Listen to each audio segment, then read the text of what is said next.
Hello, welcome to Scapegoat Susie. I'm Susie, and I was raised by a narcissistic parent. My channel is mainly going to be talking about narcissism, abuse, health, and spirituality. I'm not a doctor, psychologist, or health professional.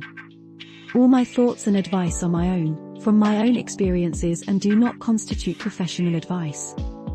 I want to thank you for taking the time to watch my channel. I wish I could be here in person, face to face, but alas, I am still in contact with the narcissist in my family, and this way is best. I still believe and hope that I can help by sharing my experiences with you.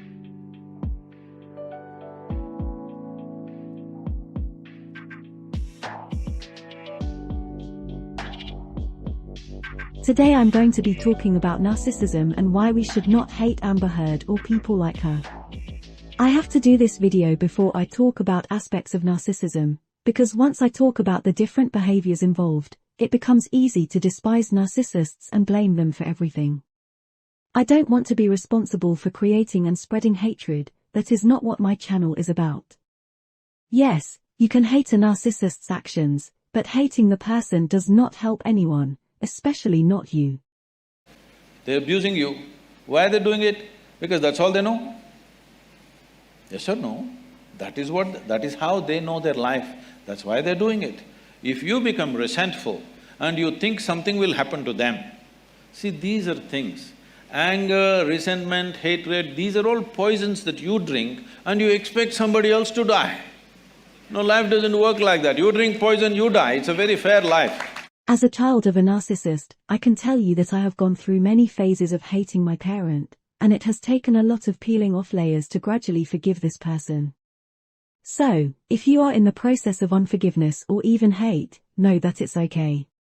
It's a normal phase to go through, but it is a phase, and you will get through it, and you absolutely must, if you want to survive. Before we can let go of feelings of ill will, we need to understand what narcissists are and how they come to be.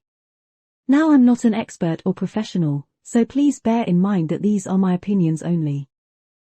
Every single one of us is born a narcissist. It's how we get our needs met and ensure our survival. We cry when we need food, we cry when we need water, we cry when we need affection, and we cry and scream until we get it. This is our earliest form of manipulation, and it's natural and instinctual, so don't hold any grudges. This is just how we are. When we get to the age of 2 and we start to move around, we start to hear the word no a lot.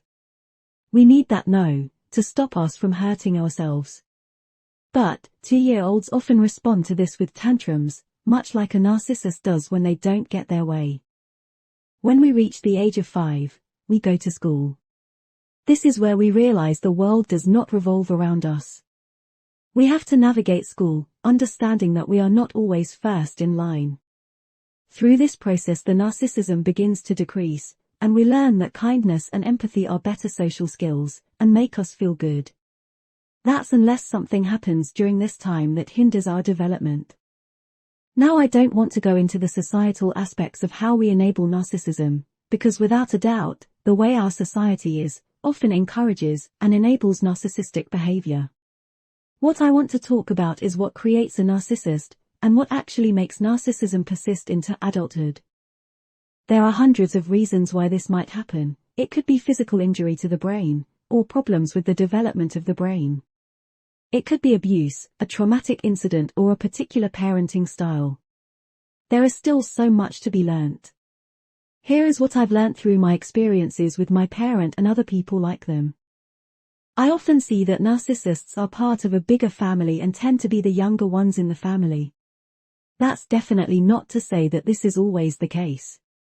But if you imagine what it might be like for a child that is worried they may not get the attention they need, they will, out of survival, learn better manipulation techniques to make sure they get their needs met.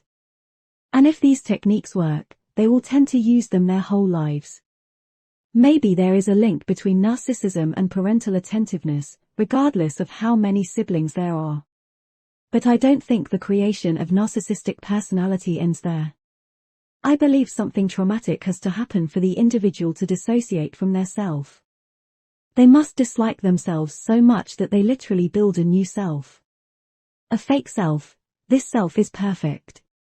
The perfection is a way for them to hide the vulnerability of their true self. This is where the lies begin. They can no longer allow anyone to know who they truly are, this includes themselves. When they are confronted with the reality of their true selves, they get frightened and angry. Their reaction to it is like a reaction to the threat of physical harm, and they will shout, manipulate, gaslight, play the victim, or do anything to get you to believe their fake self again. Their very survival seems to rely on it. In my opinion, it is as though, without their fake self, they feel they aren't a person at all.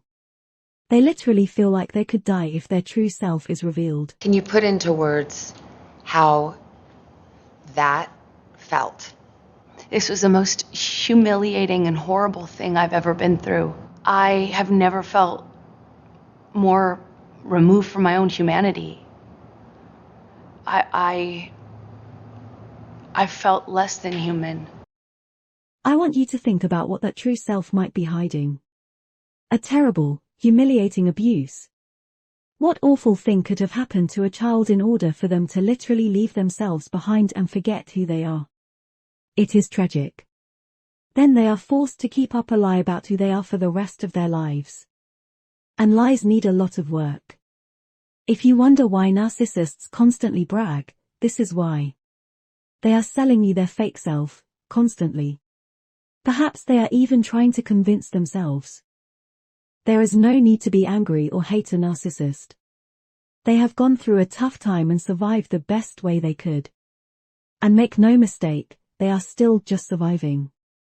It's unfortunate, though, that all those around them suffer, and it's unfortunate that more don't receive help. Even though we can feel empathy for them and we can care, they are still dangerous. We must understand that. When I was little, I read a story called The Tiger Who Came to Tea. The tiger is a majestic animal, but it's also dangerous. As a child, I often wondered if the tiger really represented a person, and the story was alluding to something bad happening. In the story, the tiger eats every last bit of food from the girl's home and leaves. Very much like how a narcissist will take everything important to you and destroy them before they leave. So regardless of how you feel about a narcissist, whether you've moved on from resentment and hate to care and empathy, it is still important to not get complacent and keep yourself safe.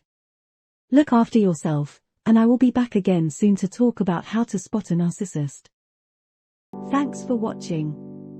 I hope you've enjoyed this video. Please like, subscribe and hit that bell. And if you think this video will be beneficial to others, please share. See you again soon.